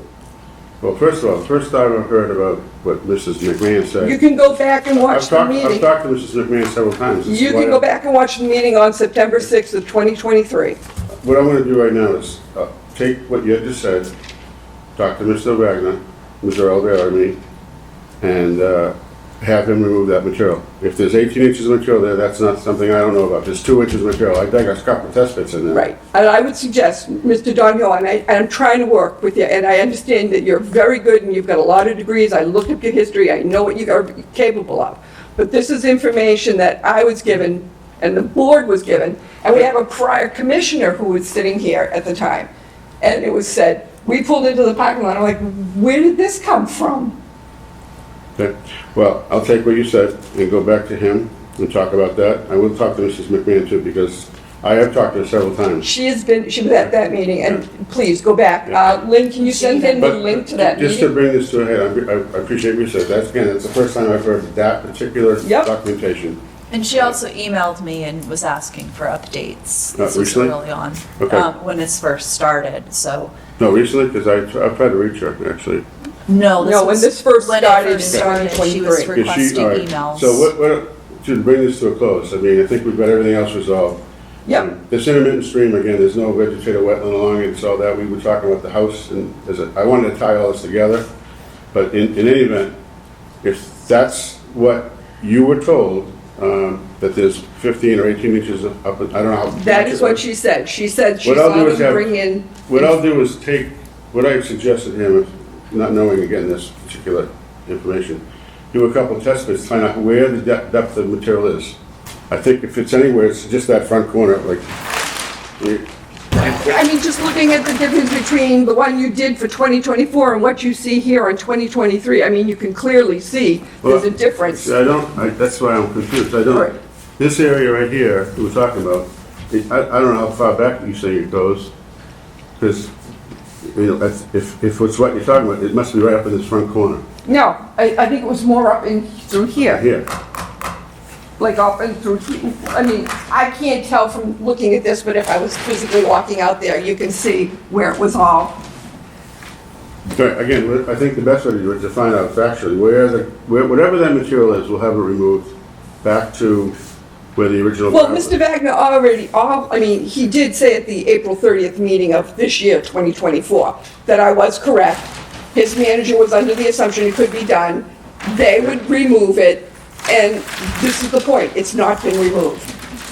Remove it, and we don't have an issue, because it was done in 2023. I will bring that to his attention, have that removed, by doing test bits so we can trace where it is, because I don't know where it went. Yep. And we'll get that fixed, and trying to think of what else is best, and then you want to see that removed in the plan? Yeah, I mean, and then a proposal for what to do with it. Are we gonna have it just as lawn, or should there be plantings?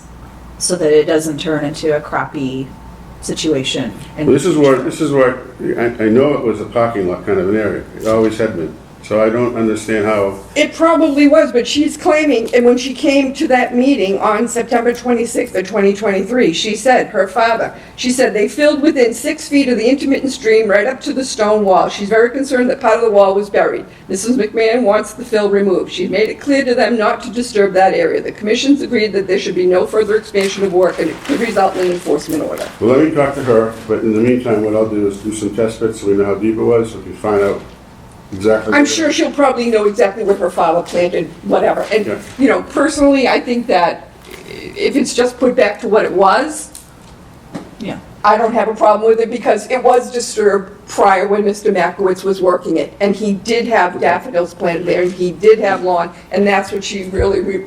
In the defense of Mr. Oliveira, just so you understand, when what I said to him was if the 35-foot kept coming up, that you can't build it, you can't do anything there. That's why I said, you're gonna lose all that parking that you had before. No. And the fact is... Well, that's what he heard. That's why he was very concerned about that after he left the meeting. And I understand, but I'm just saying, you know, if they had left it alone and left that strip the way it was, the way Mrs. McMahon had asked them to when they were leasing the property. Mhm.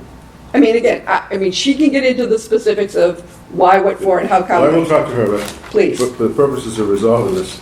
Yeah, absolutely, and that's all I want to do too. The rest of it, what you've done there as far as having them move the wood chips out and putting in the silt fence and the silt socks and everything else, the barriers on the other side, you had all that debris removed out and the stumps and everything else. They have it designated what areas to be dropped where and everything else. Looks very good to me. Okay, great. But this happened in 2023, and that was my big sticking point.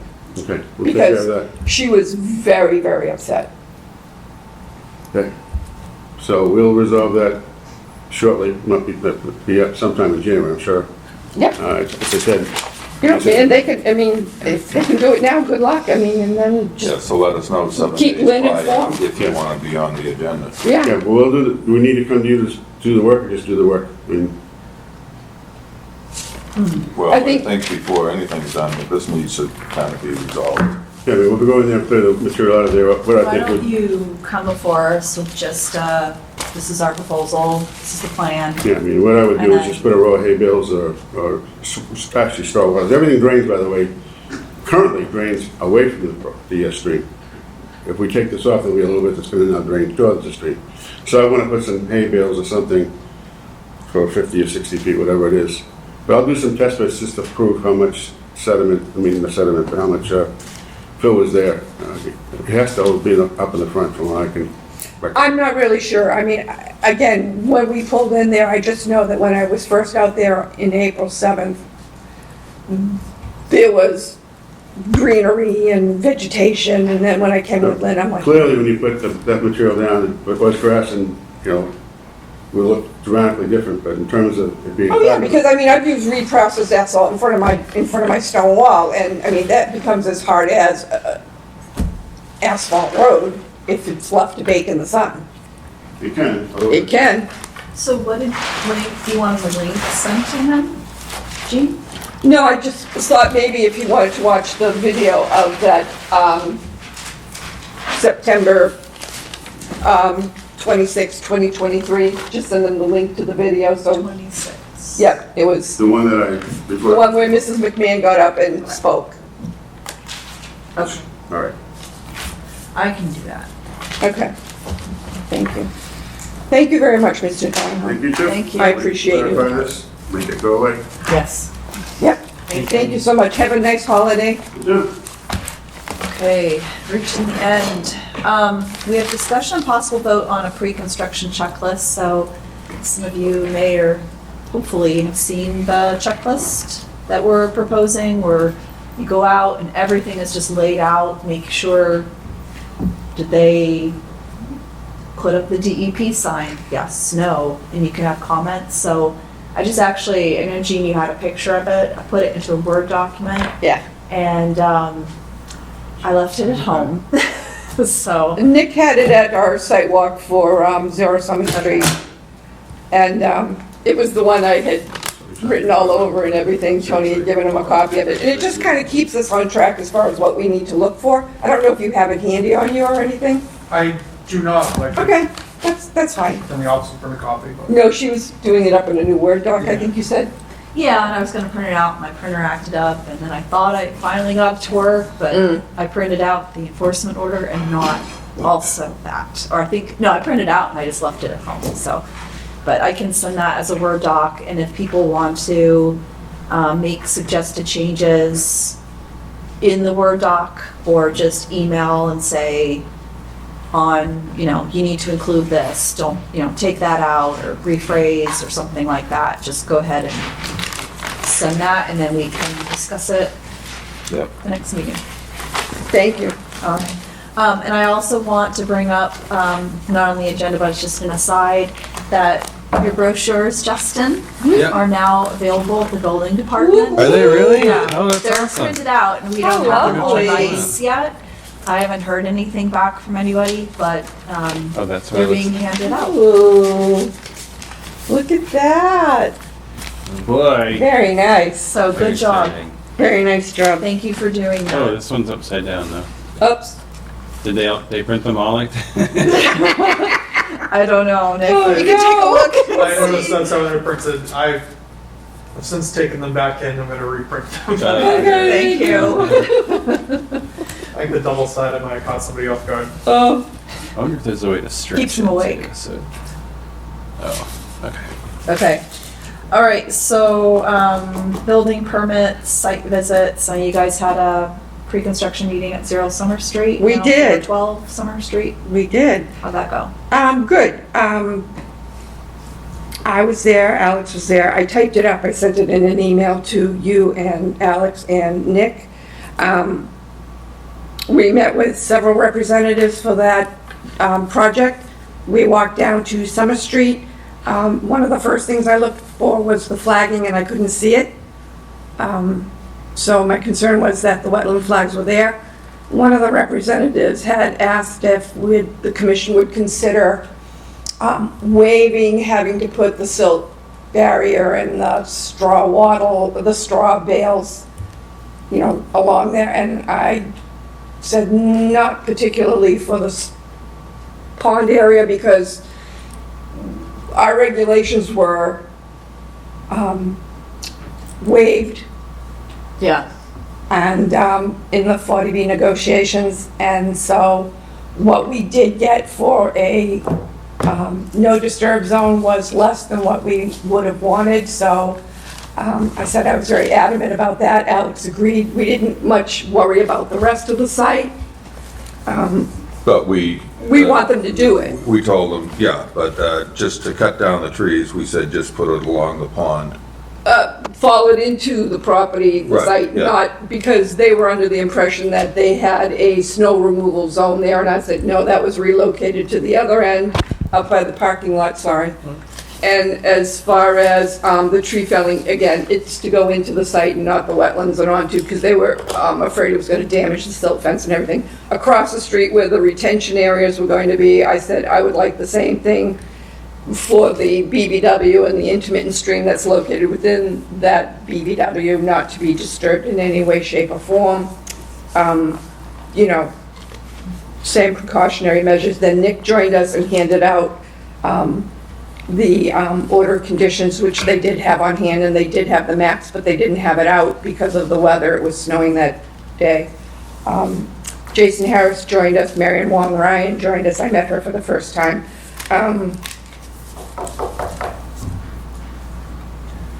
And once they get started, they'll call Nick, and Nick will go back out. I did ask Nick to take pictures before they do anything, and then pictures when they get the flagging done, because I want to make sure that there's no accidental encroachment into what little protection zone we have towards that pond, because we do have documentation for the last few years that a great blue heron has been nesting in there. Plus, that little pond does have shiners and stuff. People go down there and fish from when they go fishing and stuff.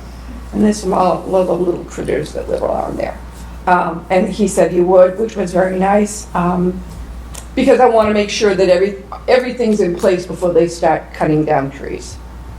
Yeah, so way it was left, I took photos that day. They're gonna contact me once they get the hay bales up along that, or sediment control, along the pond end, kind of on the Summer Street end. They're gonna hook around the back. Along with the wetland markers. The wetland markers need to be updated. So notify of that, go out, take photos of that. Notify us when they're starting the tree cutting, so I can kind of monitor that throughout the day. I'll probably stop 4 or 5 times that day. It's not a hard spot to swing by. Make sure we're sending the trees where we need to be, not kind of jumping over into a zone they shouldn't be. And then once they've kind of done that, before they start digging anything, they're going to reach out to schedule another visit for as many commission members. I mean, that might be one we want to actually book a meeting, kind of. Yeah. I imagine that'll be a busy one. It's a big project. To get everyone out there, make sure everything's in place pre-construction, and get the project going. They also said, I asked about, the trees that are felled, are they going to be removed? And they said yes, and they said the stumps, they were going to be ground on site, because they were going to use that material, I guess. I don't know. Yeah, the other thing she brought up too, they confirmed, is the street cleaning throughout. And the sidewalks cleared, because we have a lot of foot traffic between the apartments that are over on the opposite side of the water department. There's a whole condominium complex in there. There's an apartment right near the track. Yeah, it's a busy area. It's a very busy walking area. We had encountered people walking their dogs and such, so we want to make sure that there's no hazards. Yeah, which they confirmed that they'd stay on top of that. Obviously, that's something I'll be driving by. Well, I don't live that far from this, so I'll probably take a walk by myself, so Yeah. between the two of us, I'm sure. Because it's like, I really want to preserve what little buffer we have for that little pond area. Yeah, there's a lot of eyes there just in general from the public too. I think it's going to be hard for them to get away with much, but. I know. We're supposed to have weekly inspections, right? Yep. Yeah, and I think the Board of Conditions has an environmental monitor. I've asked them to present that. It kind of lays out exactly what their qualifications should be. I've asked for a letter from the environmental monitor laying out those qualifications, stating they understand their responsibility for their weekly monitoring, and there's a few things that trigger them reaching out to us immediately. So I haven't received that yet, but obviously they haven't started yet either, so they're very aware that they need to do that. Yeah, I just This isn't their first project of this size either. They're pretty experienced guys. I think they'll be good to deal with once they're. But we've never dealt with a project like this ourselves. Yeah, no, it's going to be. I want to be extra careful. Yeah, it's going to be a big burden for the commission too. I just want to ensure that, because we just don't have the buffers that we asked for in our regulations, and I'm just very cautiously optimistic. Then we're going to get into the stormwater parts of it, which, there's a whole set of order of conditions on that where we had peer review with their suggestions and everything else. And our prior chairman, who offered to be the eyes and ears, Left us? left us. So I've Under inherited, bigger and better things, right? It's called by the townspeople. I inherited that stormwater, so I don't know, we shall see. Science, I'm sure Nick can handle it. Sorry? It's not rocket science, I'm sure Nick can handle it. I have a good teacher at home as well, so anything and everything I ever wanted to know about stormwater. It's fun, so much fun. And of course, that 9-hour course I took for Mr. Bezanson. Thank you. That was interesting too, so. All righty. All right, sounds And I like- did send you the email of everything we just talked about, so if I missed anything, please jump in and just add to that email. Sounds good. Because anytime I do a site walk, I like to recap, so we have paperwork in the file. Yeah. It serves a lot better than my memory sometimes. Yeah, I mean, things come up years later, and it's Yeah, tough to like, recall. what did they do? Definitely need good paperwork.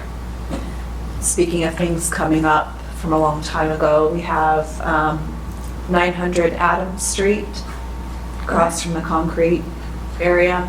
Yeah, What is that? I drove by, we had a notice of intent from, I believe, 2002, and then 2013, they opened it back up, about the same notice of intent. It's a large gravel parking lot that's been there for a long period of time. What side of Route 18 is it on? It's on Adams Street. Adams. If It's you, Oh, Adams. if you're Yeah. heading towards Bedford Street, it's by Oh, Adams Street. That's Bogan Street. Oh, Yeah, oh, oh, exactly. oh, It's, oh. Mark Bogan, or Brandon Bogan maybe,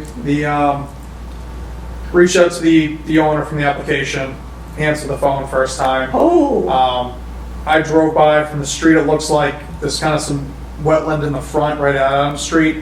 It looks like the tree company probably in the gravel is pushed into that. So he's gonna get back to me, scheduling a site visit. There's some unfortunate illness in his family right now, but he presented that he'd be happy to do it, so we're trying to work out a time to make that happen. I throw him Thursday at noon out as a jumping off point. is that the old As I said. Abington driving site? Yeah, it's not, yeah, it's part of it, Yeah. but it's much closer to the Route 18 end. end. I see it. yeah. The, Well, up near it's almost near the detention pond for Yellow Freight, right? yeah, Okay. yeah, it's just before the FedEx lot will go. Yeah. The, so I'll keep pushing to get that walk. I think the best thing is just to get out there, get some eyes on it, see what needs to be done. Yeah.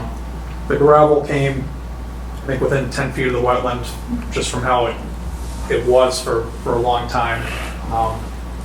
It looks like back then the board was leaving that alone, but he seems to be possibly extending more, so. Did you look on that on Mass Mapper and go through the historical images on that? I did. Did you? Yeah.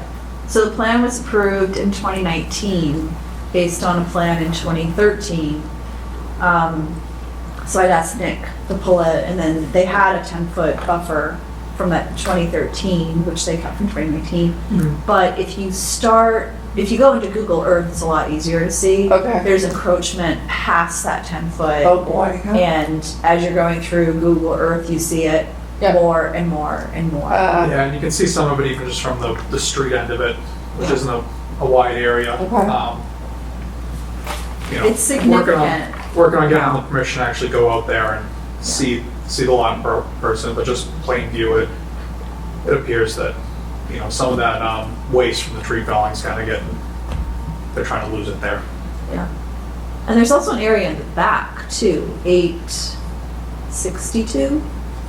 There's a wetland. Yeah, it kind of wraps around that whole gravel, I'm sure the gravel area, Yeah. you know, 100 But then- years ago was all wet, but I don't know, I think the same people own it. It Yes. just seems like there's stuff going on there too. So that's something, yeah, and I mean, he presented an openness to having us out there to run through it all. So I'm giving him a little time to see if he follows through on that before we do anything more significant there. And, you know, by next meeting, if we haven't been out for a site visit, we should probably discuss doing something a little more formal to pursue it, right. in my opinion. And then we have 1424, 1428 Bedford Street. similar. Looks like historically they're allowed to do some filling and back. The commission came out back in 2001, I believe. Didn't find any wetland. It appears that's since changed. DEP has wetlands marked back there. At the far rear of his property. Far rear of the property. Yeah. You could tell the property had significant filling years and years ago. I was able to get in touch with him through email. He's a merchant marine, so it's a little shaky communication, but he didn't think there would be an issue, invited me to go out and view it. Went out there. It's clear the current tenants are expanding what's been filled.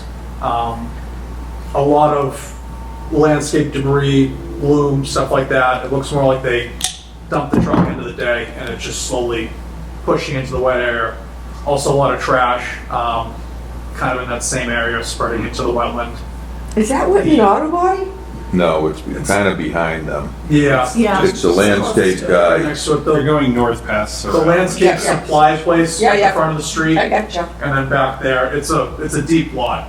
Holy man. And is the work being done on town land? Because if you look at Mass Mapper, it looks like they've extended. Yeah, Probably, that is town-owned land back there. Yeah, it clearly abuts down land. I don't know where the property line is there. Yeah. That's something, again, I'm working on. I guess he has a family member in the area who kind of keeps watch on it, trying to get us out there a little more formally to go through it. Again, with his being at sea, he asked me to, I sent kind of thumbnail the photos, he has to send more of a blown up so you could get a better view of it. He's had good communication so far. Takes a couple days, but he's consistently getting back to me in a couple days.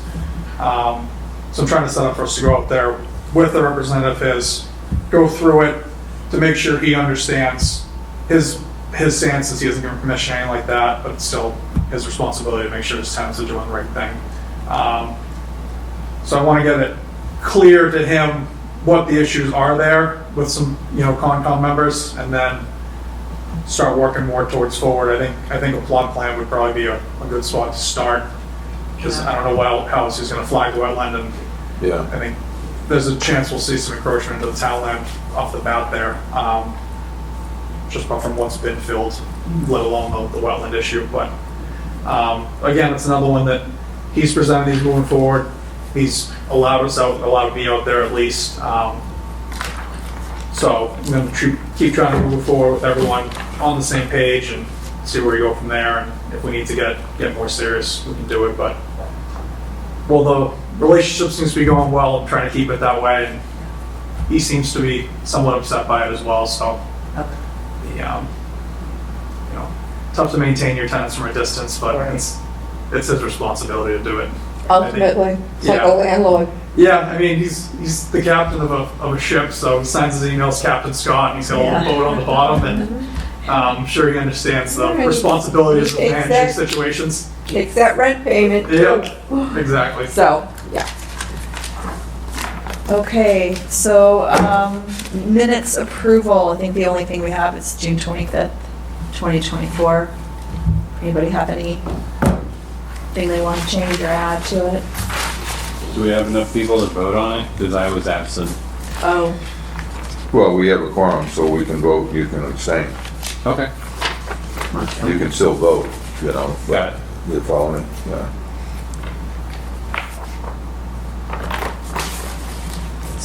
I got it. So Paul was there.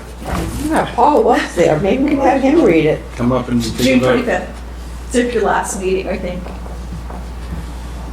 Okay. Mm-hmm.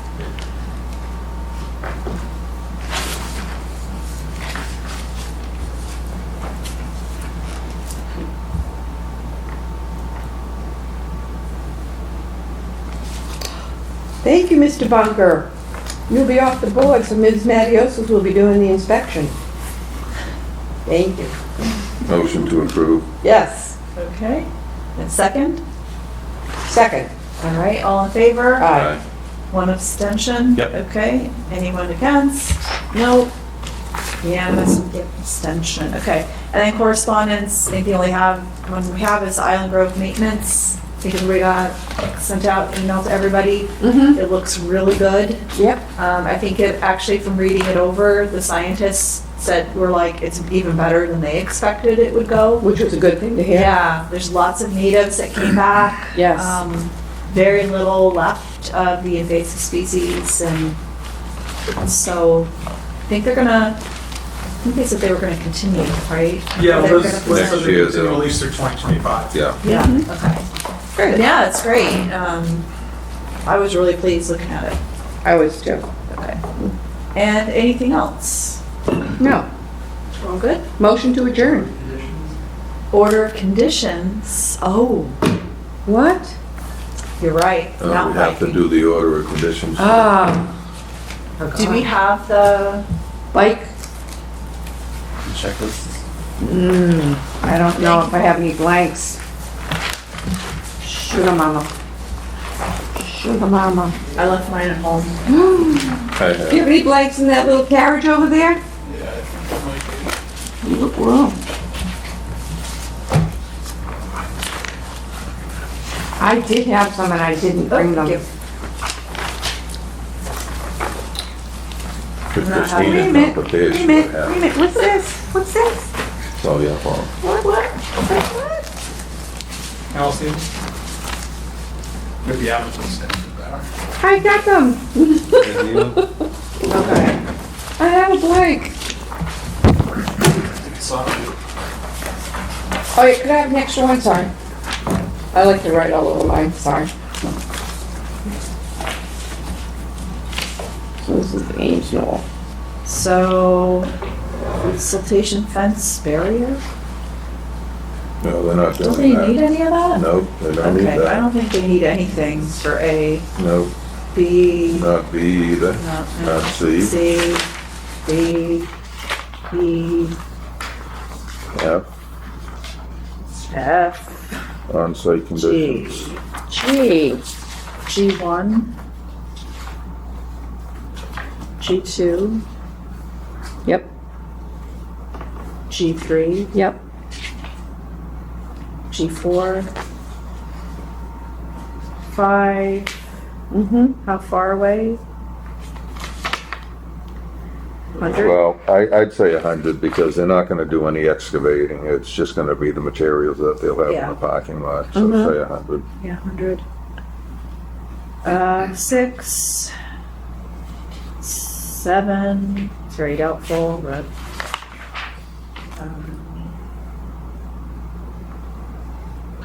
Any work. It's H1. 2. No, Back to the town- H1. the state owns it, Yeah, so. It's not changing ownership, so forget it. Not 3. 4, yes. 5. Mm-hmm. 6. well, yeah, okay, yes, but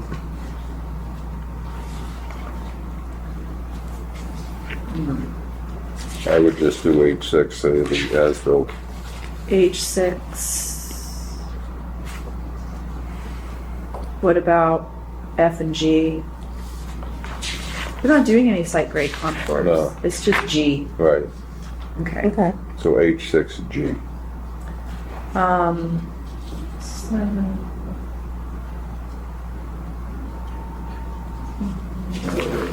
Mm-hmm. Okay, no 7. No 6. No. H9. I1. I2A.